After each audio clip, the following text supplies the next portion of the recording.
Hey everyone, Casella here. First episode of 2026. We've got some great books and guests and discussions lined up for this year. If you are able to support the podcast, that would be much appreciated. You can join ARB's Patreon, buy books through the bookshop links in the show notes, and keep an eye out for our fundraiser coming this March. For the reasonable price of $0. Can't emphasize enough that just leaving a rating, review, or comment wherever you listen is really helpful. Okay, on to the show.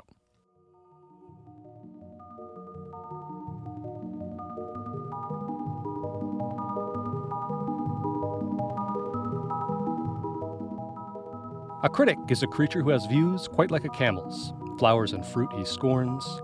In the flower garden of the honeyed muse, he starves unless he finds a meal of thorns.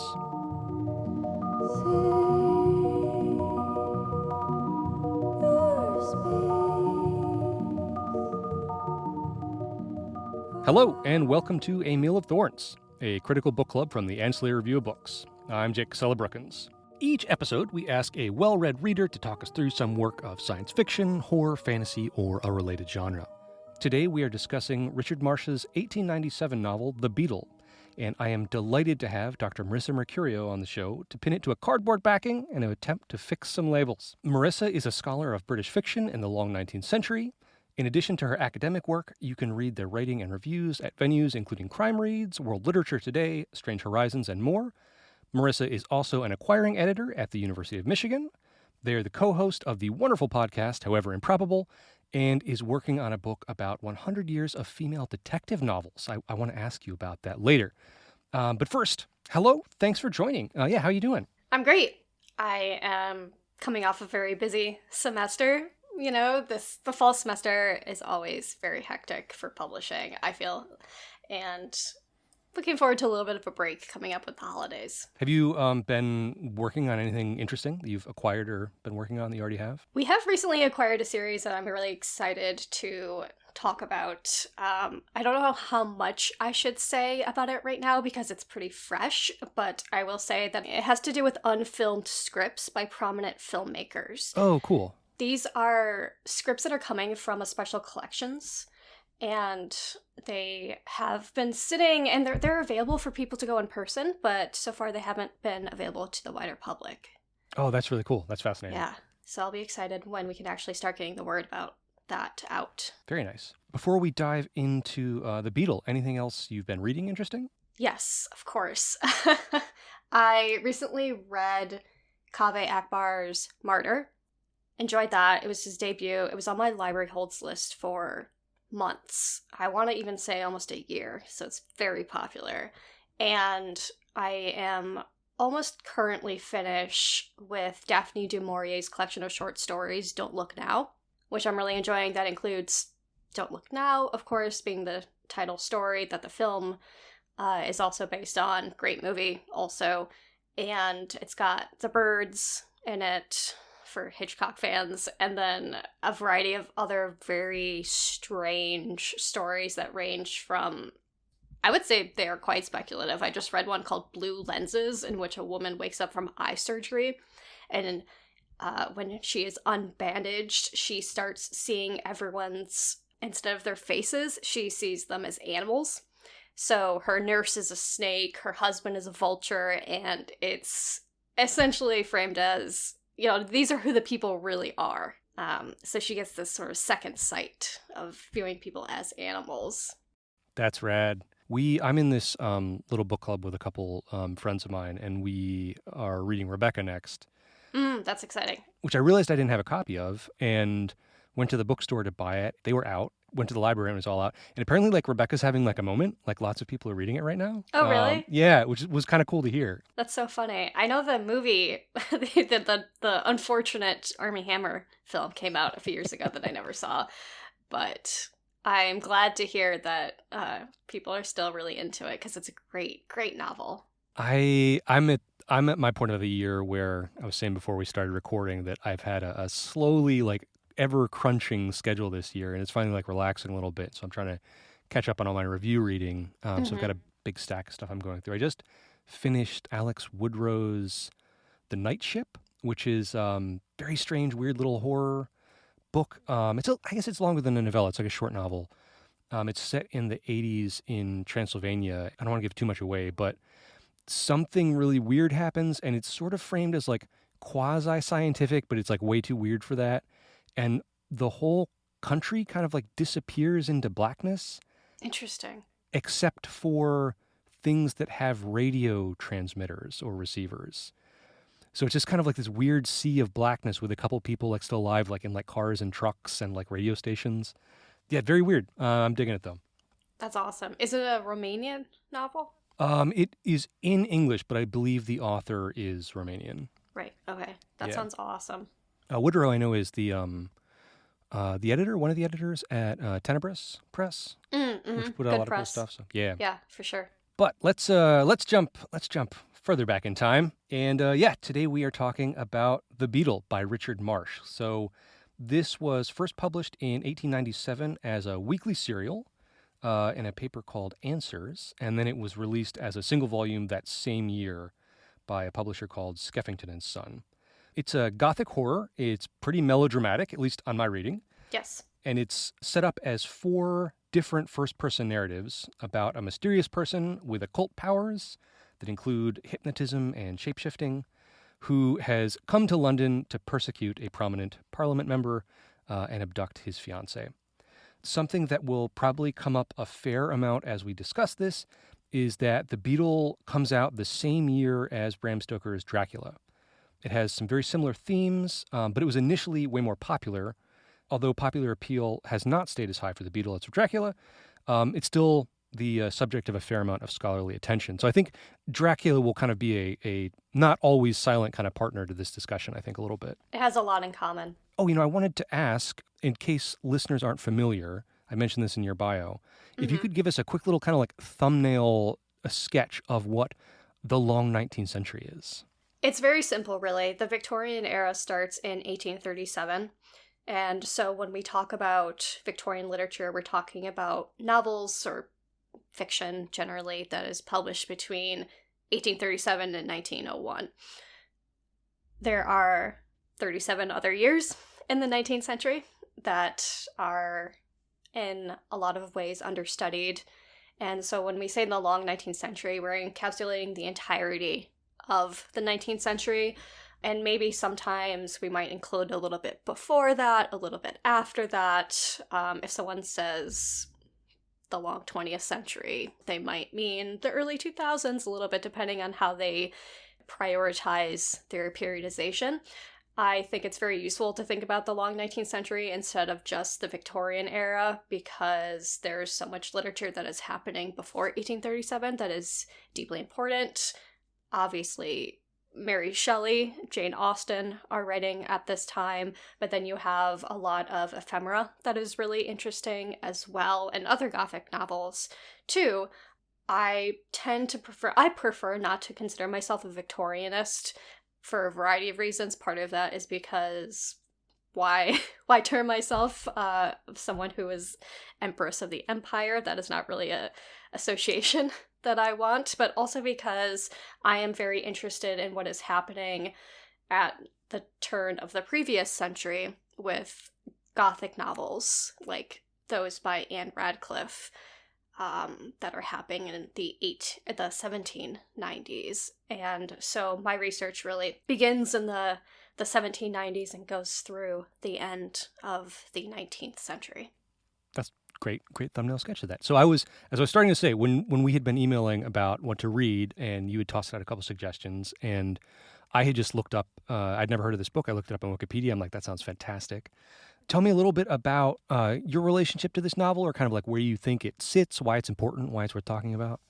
Yeah, I think there's a lot of reasons why it's worth talking about. Like you mentioned, it has a lot of comparisons to Dracula. They kind of are hand in hand. It's interesting that they were published in the same year and that Dracula has so very much eclipsed it in popularity despite The Beetle selling better at the period at which it was published. But the reason that I think it's really interesting is because it's just doing so much. It's a very rich novel. It is not necessarily the most well-written novel of all time. You know, it's no Dickens or George Eliot if you're looking for something Victorian. but it has so many elements that I think are still relevant today. And I think it's also just like a deeply strange novel, which is really exciting to me because I think when most people think about the 19th century, they are thinking about Dickens or Jane Austen, who are writers that I love, but who are not including people shapeshifting into bugs. Mm-hmm. And so I think that, coupled with all of the anxieties that are being trafficked in this novel about empire and about gender and sexuality and urbanization, are really exciting for me to think about. Yeah, totally. So I want to say first off, like, I broadly agree with it, like, not being as well written, but I was very surprised at how much fun it was to read. It's super fun, I think. I was like, there are moments where I think the first half of the novel is so engaging, and then weirdly, when Marjorie is kidnapped, it starts to get a little bit boring, like, because it's a lot of just like guys walking around being like, is he in this house? Who's here? You know, and you encounter these strange little characters, which is fun, but it does drag a little bit towards the end. I was making my little notes on each of the 4 sections, and my big note for the last section is the excitement underlined and tension underlined of railroad schedules underlined. Like, that's a lot of the last chapter. Yep. But it has like this like really like cracking pulpy kind of energy. Mm-hmm. When Marsh is just writing dialogue, he has like this like florid, over the top, I don't know, really, really fun way of reading, or of writing. Mm-hmm. The other thing I wanted to say on the, sort of like why it's interesting to read, I don't remember how old I was when I first read Dracula. I was probably an undergrad. And I mean, like, Dracula rips, you know. Mm-hmm. But I remember reading it and being like, oh, I think there might be some subtext in here, you know. There's some stuff going on here with sexual politics and all kinds of stuff, you know. But reading the Beetle is just like big flaring klaxon. Like, it is not subtext. It is essentially just text. There are some euphemisms, but it is text. So I guess we should jump into that a little bit. And so for people who haven't read this, because I imagine a large percentage of the audience might not have read this, a little more on how this plot works is that it opens with this character, Robert Holt, who he's basically homeless. He's a clerk. He's out of work. Mm-hmm. One of several places in the book where we get a sense of like the level of poverty and destitution that's sort of surrounding the more privileged main characters. But he just breaks into this house to get shelter from the rain, and then is immediately hypnotized and sort of forced to do the bidding of this strange creature who is variously called the Arab, called the Beetle, mm-hmm. Uses a name at one point, Mohammed El Khair, I think. Mm-hmm. But anyways, is this sort of this very physically strange character who makes almost like kind of cartoonishly strange character who makes this guy go rob some papers from some rich guy's house. Right. Paul Lessingham, yes. Statesman. Yes. Which kept throwing me. So Lessingham is the name of the main character in Eddison's Zimianvian books. Okay. It's Edward Lessingham, but they only ever call him Lessingham. And he is a similarly over-the-top, like attractive, powerful, competent kind of character, to the point that I wonder if Eddison read and was maybe referencing this. I'm not sure. Yeah, that would be really interesting to find out. But what eventually comes out in this sort of, you get these mix of sort of high-class characters. Marjorie Linden, who is the fiance of this powerful politician, Paul Lessingham, and their weird friend, Sidney Atherton. He's so great as a character. He's a ham. He's at the same time very entertaining because he really is kind of a deeply annoying man also. He is constantly professing that he's in love with Marjorie, and then when we get to Marjorie's narrative, she's kind of like, he's always telling me about all these women he's trying to seduce and his problems with these girls.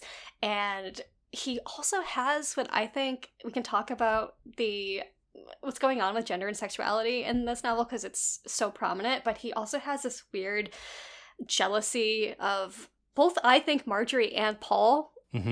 And he's also an inventor and a biologist, so he's got this lab where he's creating chemicals and accidentally almost killing his friends. The level of, I can't tell how unaware both the character of Atherton and like the author Marsh is of just the ludicrousness of the character. And like, like, I'm laughing about it, but like, his whole big invention is to like create weapons of mass destruction that he's going to go test in like a South American jungle and just kill everything in the jungle to prove that his like deadly gas works. And it's just like, oh, what a cool invention. And like no one in the novel blinks an eye. They're like, oh yeah, that's great. There's like the woman who's in love with him. He's like, yeah, I'll fund you. We'll go on a little trip and we'll kill everything in the jungle to prove that you could kill hundreds of thousands of people with deadly gas. That's great. And just no one even blinks an eye. It's wild. It's not really even part of the novel. There's a moment when it almost kills his friend, but other than that, it is really not integral to the plot. Yep, that's just like what he could have been making a toaster, but instead he's like perfecting mustard gas. So anyways, Marjorie Linden is this sort of like prominent socialite. Her father is also a politician. She is in love with this Paul Lessingham guy who is like this, he's very competent, but like slightly mysterious. Like people don't know a ton about him. Right. He's part of the Radical Party as well. Whereas Marjorie's father is a conservative. And so Marjorie's father hates Paul Lessingham and also seems to hate women generally. He's kind of very buffoonish, even for the 19th century.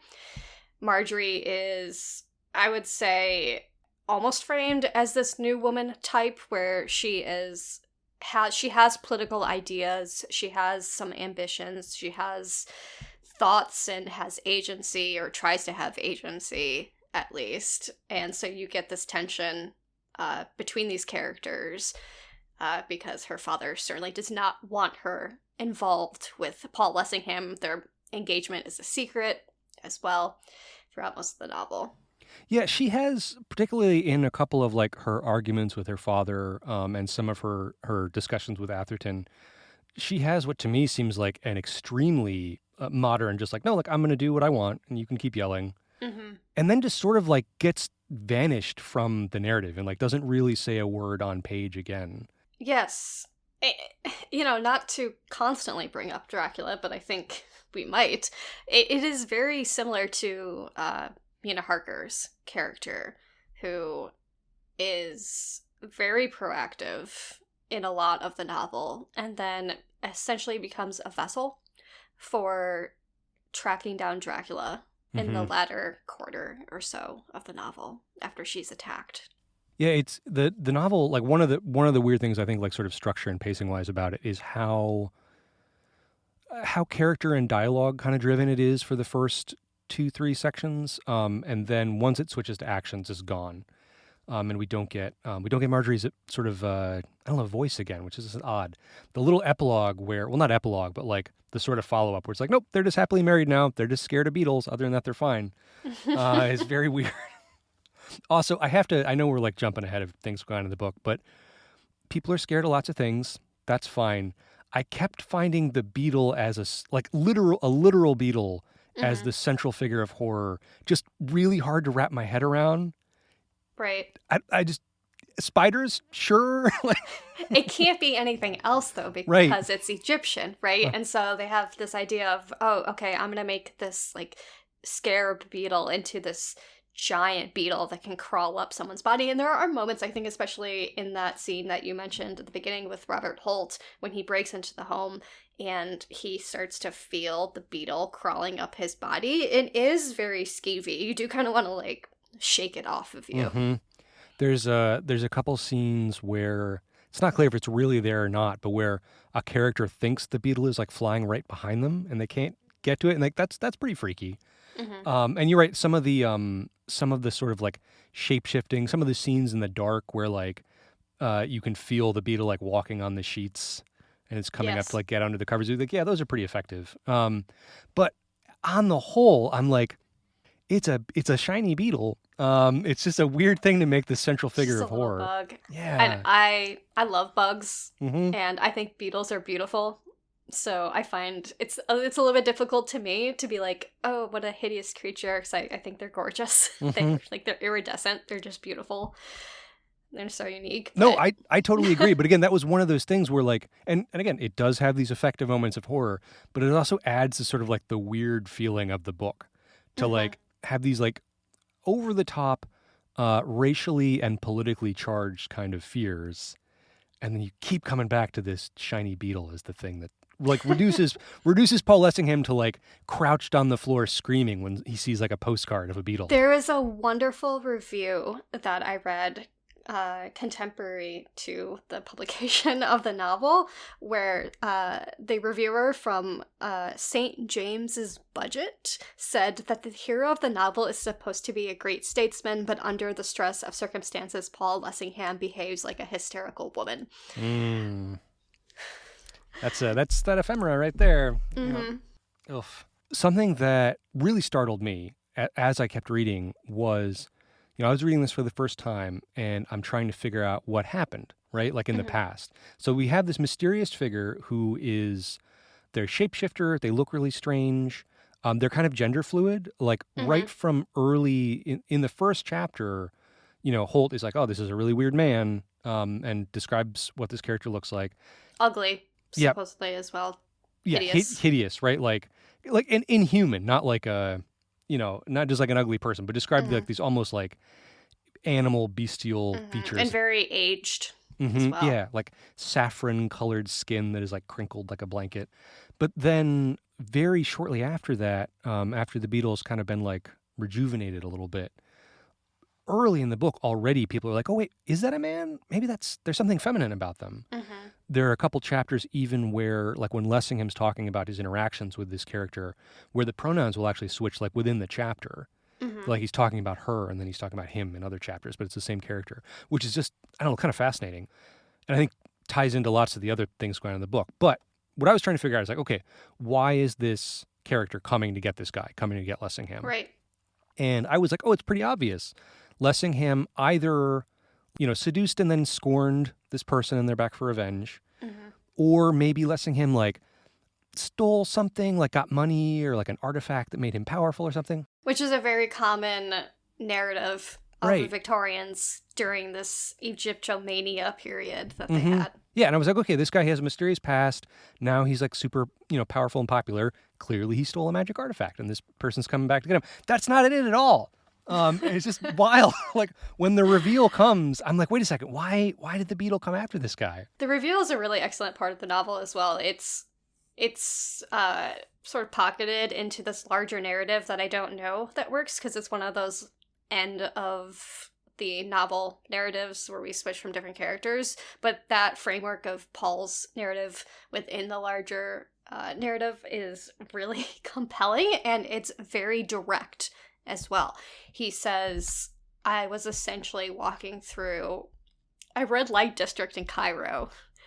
And I don't know if we want to spoil it immediately, yeah. But he's walking through this district. He's lost in Cairo. This is years ago when he was a younger man. I think we think of Paul Lessingham as in his late 30s. And I think this was maybe 20 years prior, which is a really interesting time period around the construction of the Suez Canal and Egypt becoming a very vital location for the British Empire. So he's there on that business, we must suppose, and he gets lost in Cairo after having a fever for several days, and so he's like, I'll go for a jaunt, I'm feeling better. And he hears this beautiful music coming in through a window, a woman singing, playing an instrument, and he comes in and she plays for him and plays for him and plays for him, and he, as other characters are wont to do in this novel, becomes hypnotized so that he becomes entirely pliant under this character's control. And he is there for seemingly days, weeks, and he can't move. It is strongly implied that the Beetle either rapes him or commits some kind of sexual assault, which is very interesting because it's usually that the men in this novel are the ones who are victims of sexual assault, although there's like that threat against Marjorie later as well. But he's basically like, I can't move my body, I am stuck here, and he thinks that he witnesses orgies of like an unnatural kind, which suggests to me queerness, and then he also thinks he sees like human sacrifice. There's a lot of talk about human sacrifice, particularly of white women, white English women in this novel. And he finally gets up the gumption to like break loose of this hypnotism and is able to flee. The Beetle, so-called, doesn't like that. And so 20 years later, they return to look for Paul Lessingham and to enact some kind of revenge on him for escaping. For escaping. It's really a strange, I mean, I don't want to say it's unsatisfying. It's just, it seems to be setting up something so classic and then does something odd instead. The discomfort around sexuality in these ways where you might expect, right? Like, because like an English guy going to the red light district in Cairo, you kind of expect, what is he going there for? Mm-hmm. And then the intimacy there is so immediately portrayed as like this perverted, horrible thing of the dark. What does he say? He says, I am altogether incapable of even hinting to you the nauseous nature of that woman's kisses. They filled me with indescribable repulsion. And I'm not trying to make light of like the kind of like the assault nature of what's going on there, but combined with this very explicit, like, this is a cult that seeks out English white women to sacrifice alive. It just takes on this, like, over the top, I don't know what to call it, not conspiracy cult. It's not dog whistling. It's like, it's much more clear than that. These anxieties coming to the fore in this astonishing way. It's all very blunt in a way that even, again, Dracula is a little bit more subtle about its anxieties. Reading this, was really, while in the news here in the United States, we've got the vice president spreading overt lies about immigrant groups, in order to justify violence and oppression, in order to justify going to war in other countries for their resources. Like, it's really bizarre to see it this bluntly and this in your face and repeatedly. I mean, to the point that reading it, it's kind of funny, right? Mm-hmm. When you have characters metaphorically twirling their mustache and literally saying, we're here to steal your white women. That's why we came all this way. Right. It's just wild. Yeah. Every thematic topic of this novel is hitting you over the head with a hammer. Nothing is subtle. That being said, I still find it very exciting to like tease through everything because I think that because everything is wrapped up with each other, it makes it more interesting. Like the sexuality and the gender anxiety is completely tied up to these anxieties about the empire and the sort of East versus West mentality, but then the East versus West mentality is also wrapped up with like the East End of London and the West End of London and what those two things represent, being like the poor and the rich, and that's very much wrapped up with the urban Gothic sensibility of this novel as well. So it is all very on the surface, but it's all so entangled that is what makes it such a rich novel to me. Do you have any more thoughts on the specifics of the geography in London? Because like one of the things I was noticing as I was reading it was like, oh, like you could literally like with a map sort of like trace out. They're naming so many specific places. Yes. Yeah, you absolutely can. So there's a really great edition from Valancourt that has a lot of footnotes in which the editor is pointing out, this is a real location, this is a real location. It takes 2 hours to walk from here to here. This place is 1.5 miles from here. And this is a unique novel in which all the locations, not every single one, but like the vast majority are real places, real streets, real little towns within London. And I think it really does go to show you how obsessed people were at this time with that sort of distinction of the East versus West sides of London, and this like fear of quote unquote like slum dwellers as almost aliens, like alien people themselves, and as degenerate in a way that is not terribly dissimilar from how they are describing the Beetle. And so these characters kind of get lumped together in a way that there are these fears of like the primitive versus the savage, and the savage versus these more like evolved peoples. But those aren't just about the British and Egyptians. It's about, or like quote unquote Orientals. It's about people within England as well. Like I think you're very right to point out that like most of the characters are very well to do, and how they are juxtaposed with the setting that they are often finding themselves in is very purposeful. The role that Richard Holt, who's our first narrator, plays is really interesting because in some ways he's kind of just a device, just to kind of like introduce us to what's going on, and then he kind of gets pushed out of the way mostly. But so one, he is forced by the Beetle to wear like just a cloak when he goes out, and multiple English people describing him sort of while he's under mesmerism sort of describe him as not British purely on virtue of like wearing this vaguely Middle Eastern garb. And that's sort of part of what's so odd about the whole situation with him. And then his emaciation, which, starts just by him being so poor, but then continues, while he's sort of under the thrall of this other creature or this other, this supernatural being, and is eventually what kills him. To me, that felt like this kind of like weird, like anxiety, kind of cry of the repressed thing where that image of someone like sort of like stick-like, skeleton-like dying, that's the kind of imagery you see in things like Heart of Darkness, right? Like, which is like around the same time, where there's this sort of like awareness of the absolute horrors of poverty, and to have it like to stick it in someone where like Marjorie says like, no, like looking at his face, I could tell he was an intelligent Englishman, but then he's sort of been like given this garb that is from another country that we've invaded and are currently occupying, and is like withering away from, this condition that we've engineered through our empire, And so he feels like this sort of like, I don't know, this slap in the face to these sort of the comfortable feeling of the main narrators. Right. He is literally degenerating before your eyes. And I think that is very much part of what this novel is about, is that this fear of reverse colonization, that the colonized are going to come to the shores of England and wreak havoc and destroy its people. I think it's very important that Robert Holt is a clerk, right? He wasn't born into poverty. He is someone who has just struggled to keep a job. He explains how he had a job and then he had a temporary job and now he's just not been able to find work. And now he is in this very bizarre situation. It's an illustration of this larger anxiety about this can happen to the British people, right? Oh, so glad they got over that.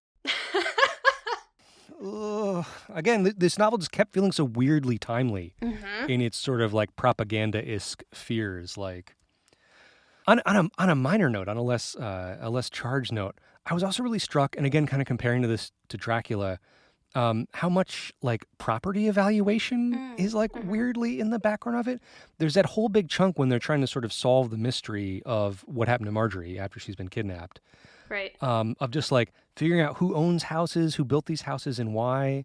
Right, the landlady. Yeah. Walking through these parts of London that are really, really run down, but sort of like being developed. Like seeing like these signs for like how great this property is, and like behind it is like a wasteland, basically. I don't know. That was an odd little thread through it that I kind of enjoyed.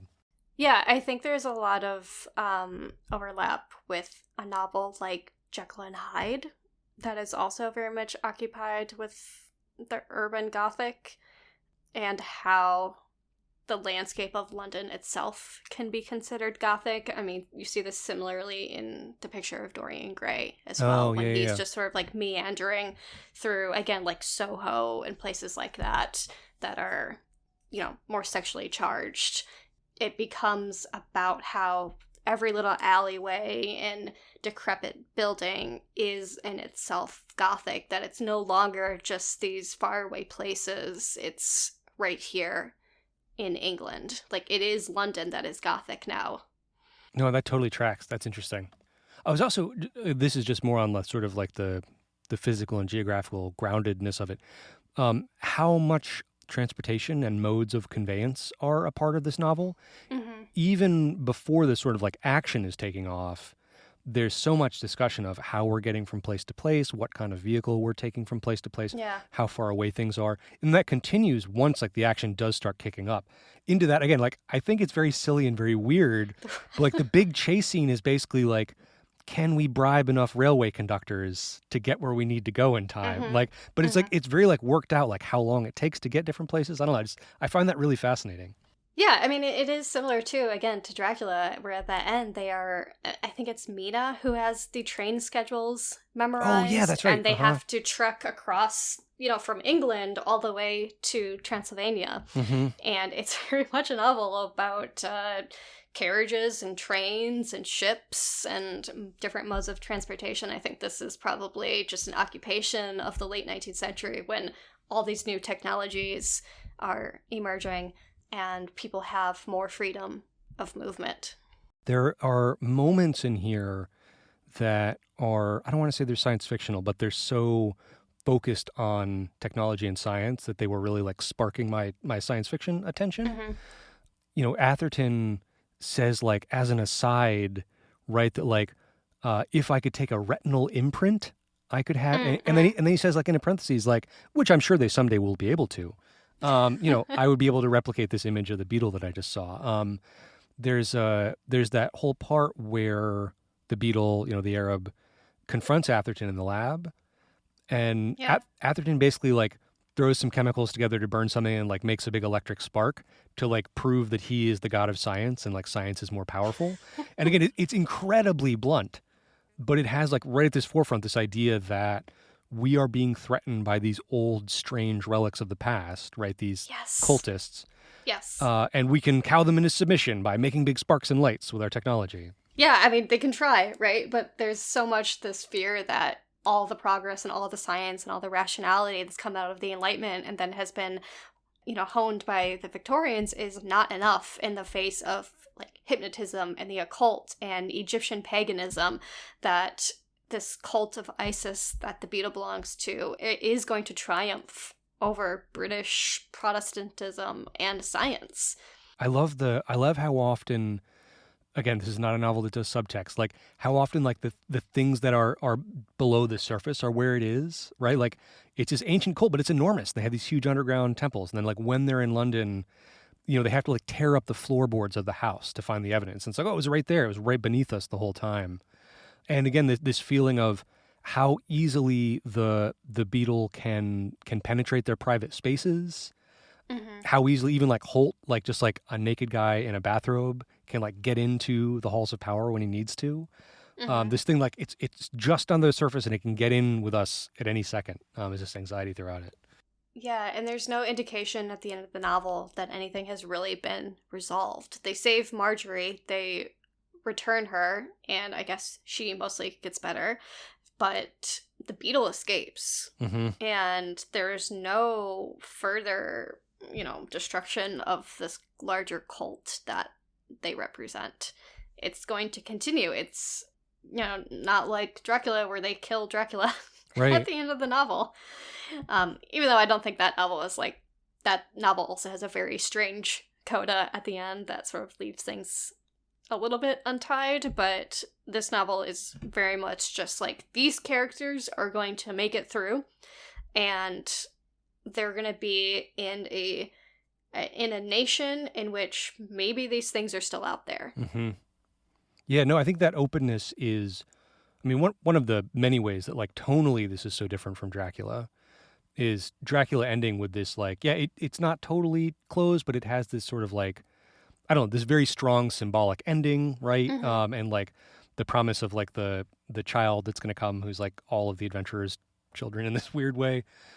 Whereas this one is just like, they don't even beat the Beetle, right? Like, no, they get to an accident, like the like railway station or whatever where Marjorie is, and they find her. She's been carried around on top of the Beetle's head, which is really funny. Very evocative image. Just like this, like, 5-some foot tall woman being carried on top of this like small person's head around London. But then the Beetle itself seems to escape. Yeah, and it's still out there. I don't know. It's very strange. Yeah, I think what you were saying about tone is really interesting in comparison to Dracula as well, because to me, I've read Dracula many more times than I've read The Beetle, but upon rereading The Beetle this time, I felt that the tone was a lot more like aloof in some ways, and that it was almost like an outsider looking in, and that it was in some ways quite mean.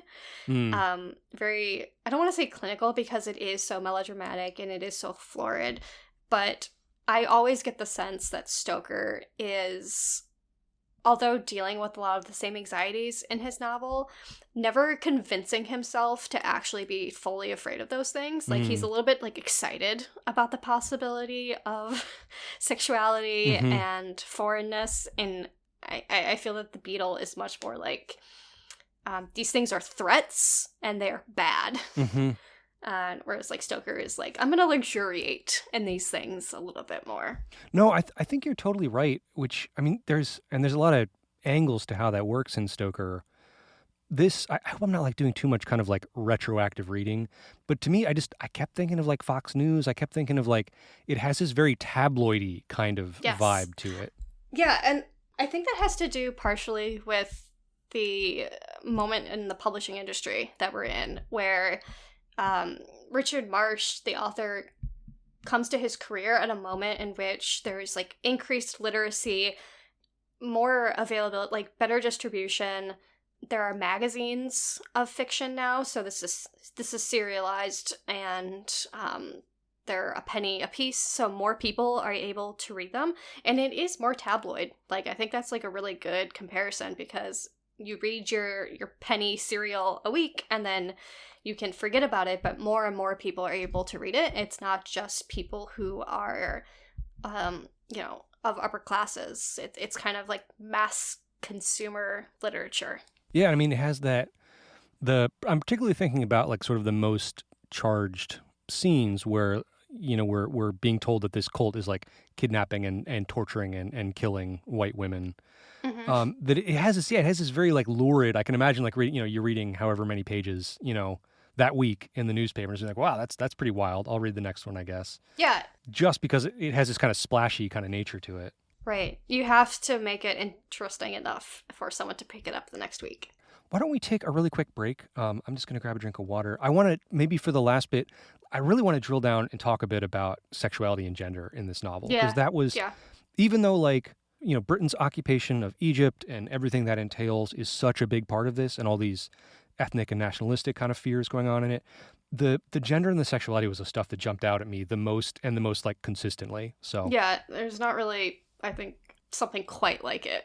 Yeah. Else. Like, there's not, like, another novel of this period quite like it. Yeah. Okay. Well, we'll be right back and we'll dig into that.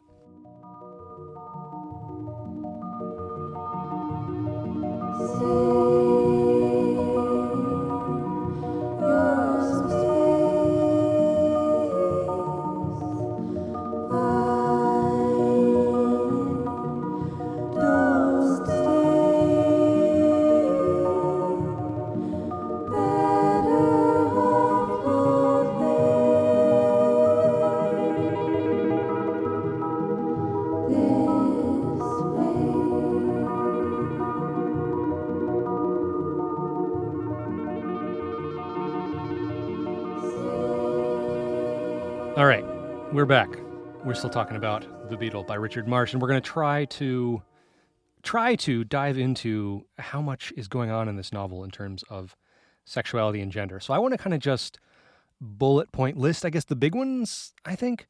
Sure. So I think for me, the 2 or 3 biggest ones are, first of all, there is the Beetle / the Arab / Muhammad al-Khair's gender, which... So it seems to shift repeatedly, both in the scene and in the past, where when we first meet, the woman of songs, who's this beautiful woman, that's also the same as, like, this ancient wizened man that we find on a pile of carpets in the first chapter. And then in individual scenes, we seem to see this character, at least the people who are perceiving them, say that they think that the Beetle's gender has changed. There's a bit where, like, I can't remember how exactly it works out, but, like, Atherton, like, sees the Beetle's, like, robe fly off and is like, oh, it's actually a very attractive woman. I didn't know. But no one really comments on that. Like, as much as, like, all the other, like, lurid things are sort of, like, very in your face in this book, the fact that there's, like, a character who is gender fluid or something is not underscored or underlined that much, which I think is interesting. One of the other big ones, I guess, is just how Lessingham works as an image of sort of, I don't know, hetero-cis maleness in this time, but Yeah, absolutely. and then specifically on, it's sort of a side note, but on Atherton and that sort of like quasi love triangle thing going on. Yes. So this is a scene I wanted to read. So Atherton is in his lab. This is Atherton's narrating, and Lessingham comes in. He's there I think he's there to ask advice because he thinks Atherton somehow, as well as being a chemical expert, is also an expert on ancient Egyptian cults. And it turns out he is, because he's like sort of like, of course he is. he's like a weird Mary Sue character. Yeah. And in his head, Atherton says, "I am free to confess, I have owned it before, that in a sense I admire that man, so long as he does not presume to thrust himself into a certain position. He possessed physical qualities which please my eye. Speaking as a mere biologist, I like the suggestion conveyed by his every pose, his every movement, of a tenacious hold on life, of reserve force, of a repository of bone and gristle on which he can fall back at pleasure. The fellow's lithe and active, not hasty yet agile, clean built, well hung, the sort of man who might be relied upon to make a good recovery." It has multiple points where like Paul like grabs him as they're doing something, and he's like, "Oh, how strong your hands are. We should box later." There is so much just like rippling homosexuality under the surface of this novel. There's also a moment where Atherton says something like, "I knew my Paul," which is almost verbatim something that Marjorie says as well. So I think the love triangle is really interesting because it is a love triangle in almost every direction. That moment, though, that you just read is stunning. I read that to my partner when I was rereading this, and I was like, as a mere biologist, just So good. A fine specimen of the type. Yeah. Mm-hmm. It does remind me in some ways of the way that in Arthur Conan Doyle's Sherlock Holmes stories that the narrator Watson will sometimes talk about men and women, and it is always a little bit tinged with this romanticism about the characters, but I think that this novel has a physicality to it that is missing from Conan Doyle. There's that sequence. There are scenes where Marjorie talks about Lessingham as like, this is an attractive guy, that's why I don't marry him. And then there's an example where the Beetle says to Holt in the first section, talking about Lessingham, says he is straight as the mast of a ship, he is tall, his skin is white, he is strong. Do I not know that he is strong? How strong? Oh yes, is there a better thing than to be his wife, his well-beloved, the light of his eyes? Is there for a woman a happier chance? Oh no, not one, his wife, Paul Lessingham. As with soft cadences he gave vent to these unlooked-for sentiments, the fashion of his countenance was changed. A look of longing came into his face, of savage, frantic longing, which, unalluring though it was, for the moment transfigured him, but the mood was transient.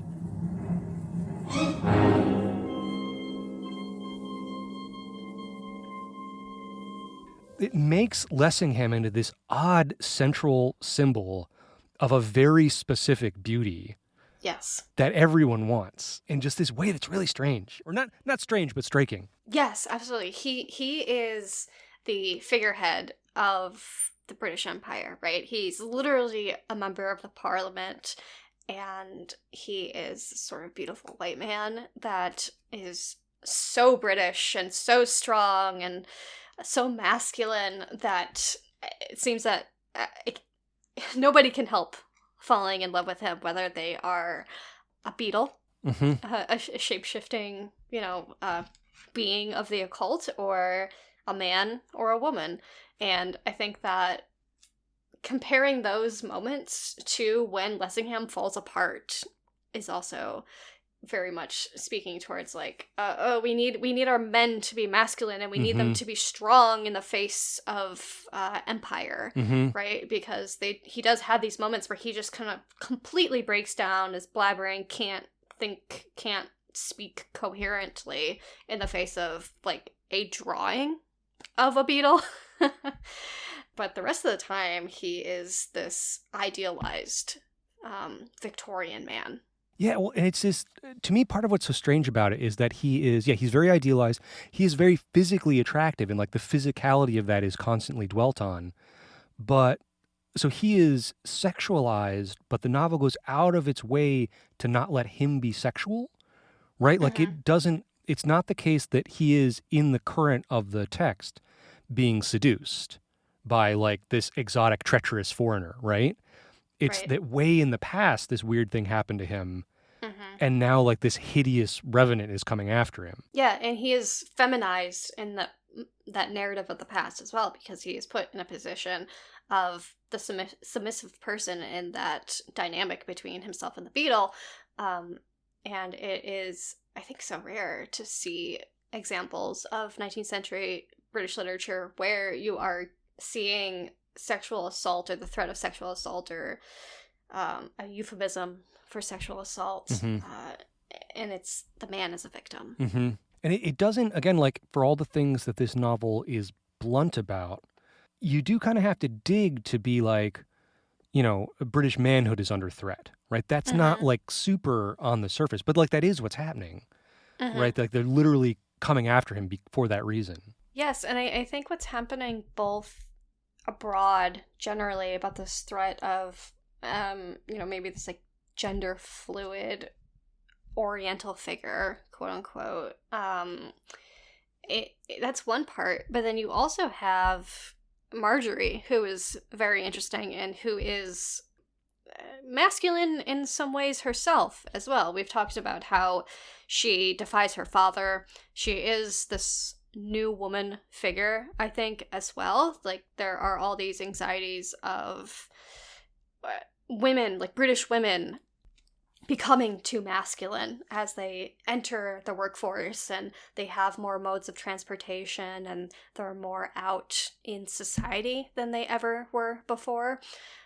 And to pair her with Paul Lessingham at first seems like a power couple, but then it does tease out all of these potential problems about that pairing. Do you know the that one Kate Beaton comic about Dracula's brides, Yeah, where they're like being all seductive and like, Jonathan's like, "What do you want?" They're like, "We want college education." yeah, we want to vote. Yeah, it's like, "Get away, you fiends!" What else to say about the rich field of gender and sexuality in this novel? I feel like we could keep going, but Oh, there's so much. I think there is something to say about the physical body of the beetle and how it is not only gender fluid, but that it is atavistic and that there are fears of degeneration that are wrapped up in this ability for the beetle to shapeshift from human to animal, but then also to shift between man and woman.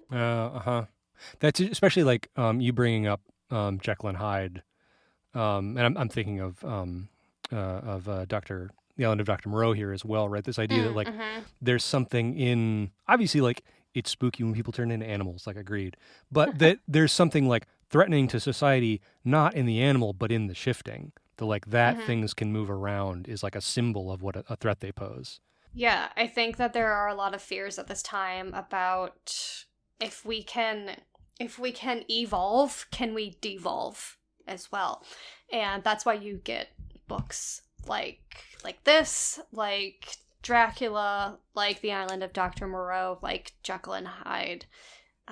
Even Heart of Darkness, which you mentioned earlier, which is not a literal degeneration insofar as no one is turning into, apes or animals or anything like that. It is still a psychic degeneration in many ways. Yeah, totally. Huh, interesting.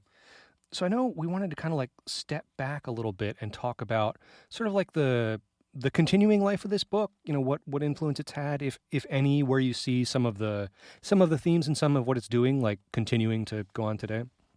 I think this is unfortunately a very relevant novel. It is hard to read this book in 2025 without thinking about the anxieties that are still deeply relevant today, like this fear of gender fluidity, these fears of immigration, or at this period I would call it reverse colonization being the primary fear, but it is still this fear of the foreign other invading Britain. And I think in some ways, I think in many ways, the Victorian era is the setting of so many moments that we are still currently in. It is really difficult to not think about the current status of, British culture, American culture, Western culture, more broadly, the state of Western society when you're reading this novel. It's kind of upsetting. It's one of the weirdest things for me is how much the rest of the world like doesn't really exist as actors in this. Like they don't talk about what's going on in Egypt at all directly. They don't. Like there's the other case, right, of like the 3 or 4 young British tourists who like also read are like kidnapped and like the women are killed and the guy gets away that they find out about when they're like learning more about this cult. They even like they name other cities in Egypt and current day Sudan, but there's no sense of them existing as entities or like why you might be there. It's weird to have these like fears really on your sleeve, but not be willing to talk about the bigger picture in any way. In some ways, I think that is part of maybe assumptions that the public would be familiar with what the setting is, but in other ways, it does make you wonder that is it too grotesque to discuss what is happening in these locations? Like, if we were to really know that much about what Paul Lessingham was doing in Cairo, would he no longer be our hero? Would it start to become Heart of Darkness? Right. Yeah. I mean, the Anglo-Egyptian War is one that's sort of hard to cast in a good light. You got to work real hard. All right.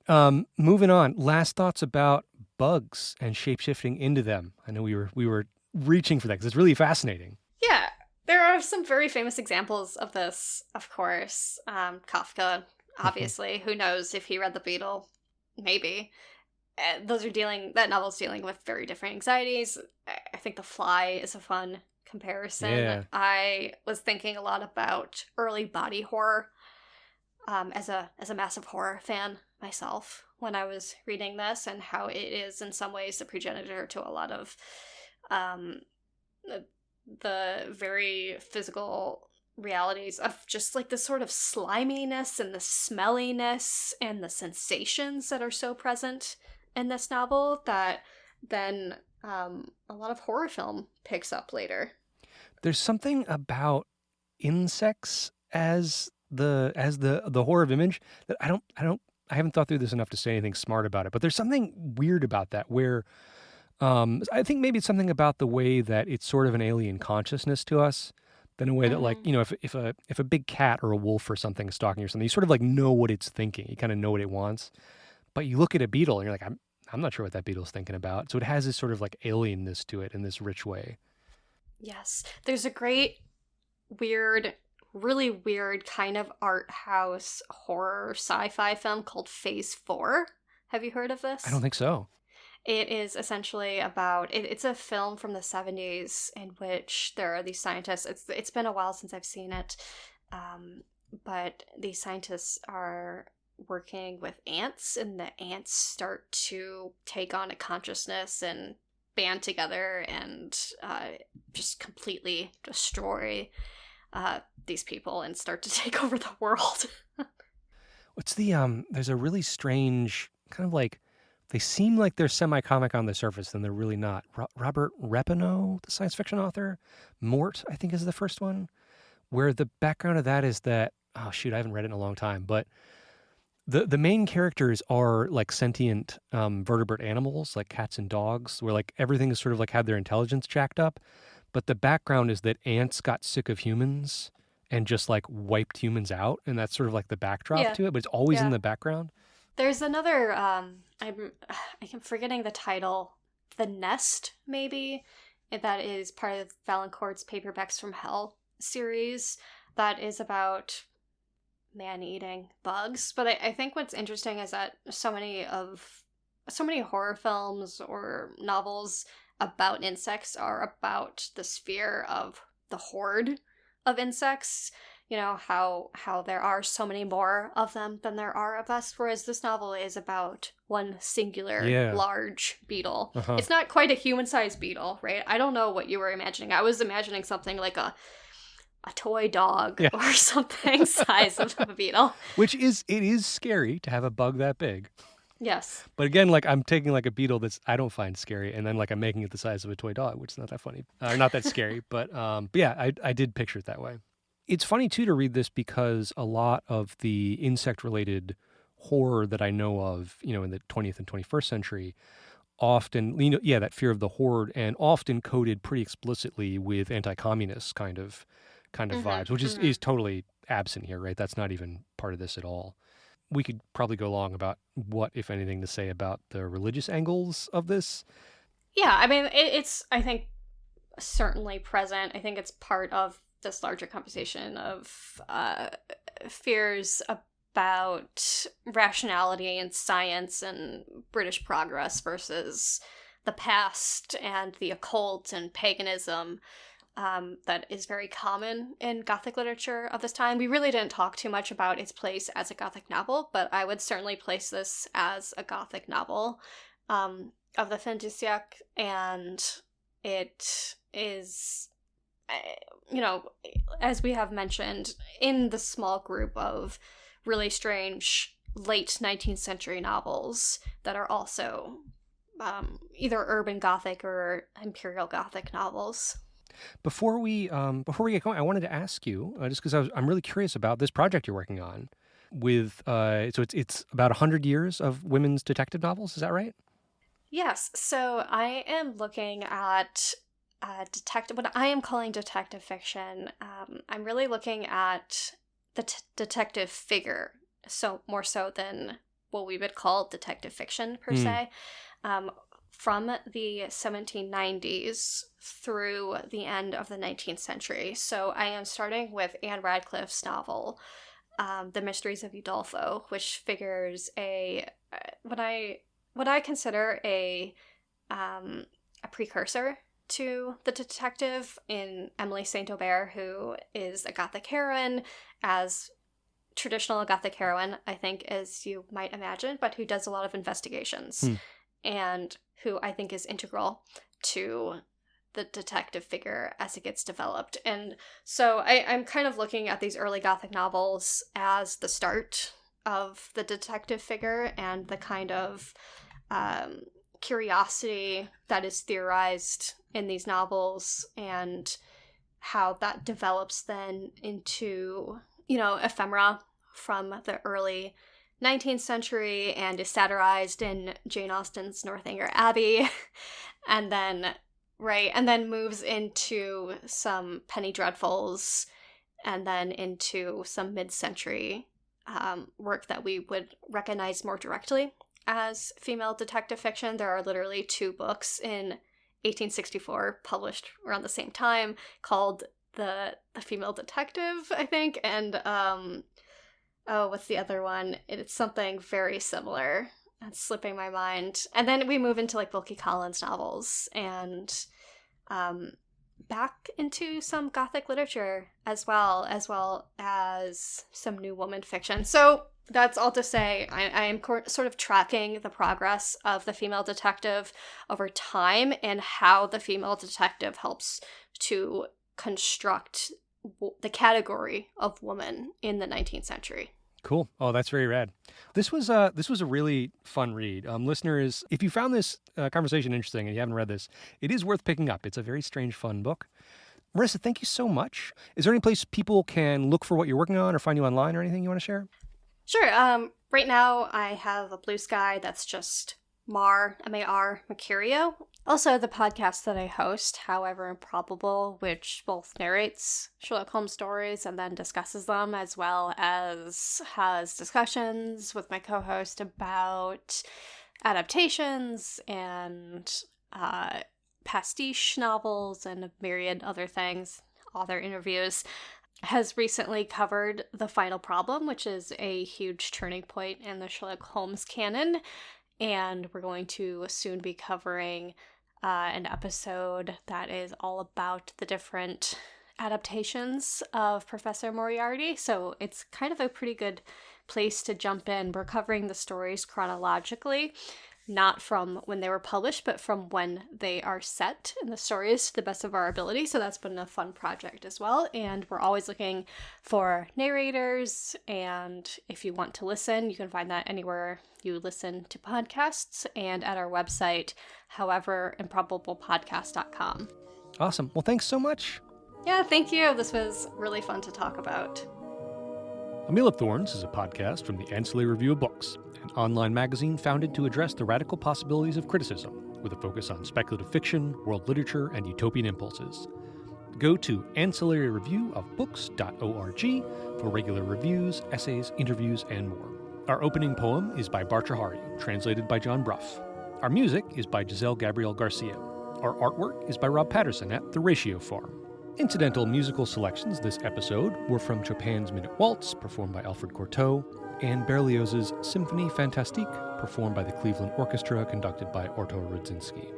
If you'd like to support the podcast and the Ancillary Review of Books, congrats! You may be good. A few different ways you can do that.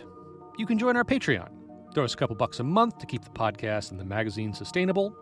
You can hang out with us on Discord, and we've got a few other perks on the way. If you're interested in a book we mentioned on the podcast, buying from the bookshop link in our show notes or at the ARB website gets us a cut. It helps immensely if you just help get the word out about the show. Leaving a review, commenting, or sharing on your platform of choice, that really helps. And it's nice to know you're listening. Questions, suggestions, elaborate compliments, drop us an email at mealofthorns@gmail.com, and you can also follow us on Blue Sky for however long that stays cool, and probably slightly past that. Next time, we are talking about Charles R. Saunders' sword and soul classic, Imaro, with Saunders' biographer John Tatry. More on the way. Check the website if you want to read ahead. Thanks for listening, and stay critical out there.